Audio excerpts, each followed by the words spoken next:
राजकुमार, देखिए महाराष्ट्र में अब सरकार गठन की तैयारियां तेज चल रही हैं। 2+1 का फॉर्मूला जो है वो आगे भी कंटिन्यू होगा, लेकिन इस बार फेरबदल ये देखने को मिलेगा कि देवेंद्र फडणवीस सीएम बन सकते हैं, प्रचंड दावेदार के तौर पर देखे जा रहे हैं। और एकनाथ शिंदे की ओर से जो बयान सामने आया है कि अगर बीजेपी का सीएम बनता है तो उन्हें कबूल है, तो ये इसी बात की सुगबुगाहट है क्या?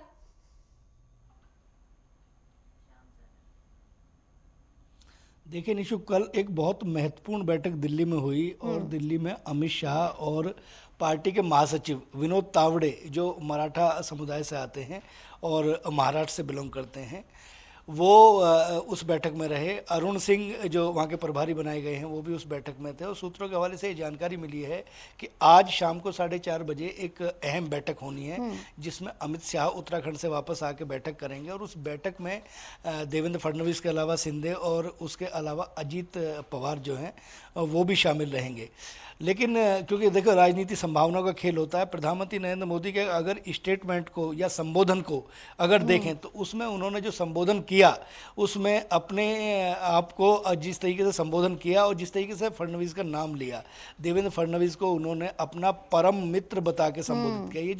ये जो शब्द है, ये शब्द बहुत मायने रखता है जब प्रधानमंत्री नरेंद्र मोदी, क्योंकि राजनीति संभावना का खेल है। और शिंदे का जो बयान आया है, उन्होंने स्पष्ट तौर पर कहा है कि अमित शाह और जो प्रधानमंत्री नरेंद्र मोदी हैं, उनका समर्थन, उनका सहयोग, उनका मार्गदर्शन उन्हें हमेशा मिलता रहा है। वो जो कहेंगे वो ही करेंगे।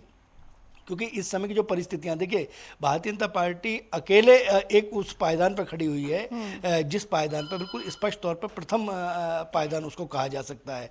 और जो लोग कभी सत्ता में वहाँ शामिल हुआ करते थे, जो सत्ताधीश हुआ करते थे, आज वो 10 सीटों के साथ सिमटे हुए हैं, शहीद शरद पवार का अगर गुट देखा जाए तो स्वाभाविक तौर पर हक तो बनता है देवेंद्र फडणवीस का, लेकिन जब तक मोहर न लग जाए तब तक कुछ भी कहना जल्दबाजी होगी। आज 4:30 बजे जो बैठक होगी, उसके बाद स्वाभाविक तौर पर एक प्रेस कॉन्फ्रेंस आयोजित की जा सकती है और उस प्रेस कॉन्फ्रेंस में महाराष्ट्र के जो अगले मुख्यमंत्री हैं उनके नाम का खुलासा हो सकता है। बिल्कुल इसी का इंतजार रहेगा कि कब कयासों का बाजार जो इस समय बेहद गर्म है, उस पर जो है पर्दा हटेगा और नाम सामने आएगा। क्या ऐसा भी हो सकता है कि आज की मीटिंग के बाद आगे भी कुछ मीटिंग हो, कुछ ऐसी सुगबुगाहट है मतभेद की? क्योंकि जिस तरीके से एकनाथ शिंदे का बयान सामने आया, उनकी ओर से कहा गया कि मेरी प्रधानमंत्री से फोन पर बात हुई, हमारे बीच में कोई भी मतभेद नहीं है। और इस मतभेद ना होने की वजह क्या यही मानी जाए कि बीजेपी ने यहाँ पर ज्यादा सीटें जीती है, तो एक बार फिर से वो डोमिनेटिंग वाले फेज में बीजेपी वापस आ गई है?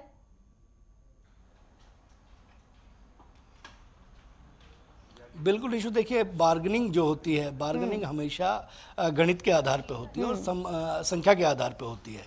तो अगर हम एकनाथ शिंदे की बात करें तो एकनाथ शिंदे आज बार्गेनिंग की पोजीशन में हैं ही नहीं। उन्हें जो मिल जाए वो कहीं ना कहीं उनके लिए जो है वो बेनिफिट होगा। और स्वाभाविक तौर पर, क्योंकि देवेंद्र फडणवीस मुख्यमंत्री रहे हैं, मुख्यमंत्री होने के बाद फिर उन्होंने धैर्य रखा। और राजनीति में धैर्य के जो है ना, कई बार परिणाम होते हैं। वो जो व्यक्ति, आप सोच के देखिए कि मुख्यमंत्री रहे हों और उसके बाद फिर उन्होंने जिस तरीके से शिवसेना से अलग हट के, शिंदे अलग हटे और उन्होंने एक नई शिवसेना का गठन किया और उन्हें मुख्यमंत्री बनाकर, उप मुख्यमंत्री बनकर उनके साथ कंधे से कंधा लगा के खड़े रहे, तो स्वाभाविक तौर पर पार्टी जरूर इस बात को देखती है, पार्टी समर्पण को जरूर देखती है कि एक व्यक्ति अनुशासित सिपाही की तरह खड़ा रहा। फिर प्रधानमंत्री नरेंद्र मोदी ने जिस तरीके से संबोधन किया और उसमें परम मित्र कहा, तो स्वाभाविक तौर पर उन्हें कहीं ना कहीं समझाया गया होगा। जब देखिए, राजनीति में स्वाभाविक तौर पर ऊपर से नीचे आना और नीचे बने रहना, बहुत लंबे समय तक बने रहना, उसमें अपने आप में उसके कई मायने होते हैं।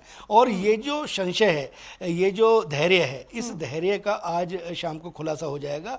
और इसमें कोई दो राय नहीं है कि संभावना ये व्यक्त की जा रही है। लेकिन एक और समीकरण जो निकल के आ रहे हैं, क्योंकि महाराष्ट्र को मराठा बाहुल्य माना जाता है और किस तरीके से फडणवीस को सेट करेंगे, उसके अलावा जो विनोद तावड़े के साथ जो मीटिंग हुई है उसमें बहुत सारे जो इनपुट हैं वो स्वाभाविक तौर पर मिले हैं। क्योंकि लंबे समय तक सत्ता चलानी है और झारखंड में जिस तरीके से शपथ ग्रहण आज हो रहा है, तो स्वाभाविक तौर पर इसमें मुझे लगता है कि शायद आज शाम तक इसमें जरूर मोहर लग जाएगी और मे बी हो सकता है कि कल इसका शपथ ग्रहण भी हो जाए।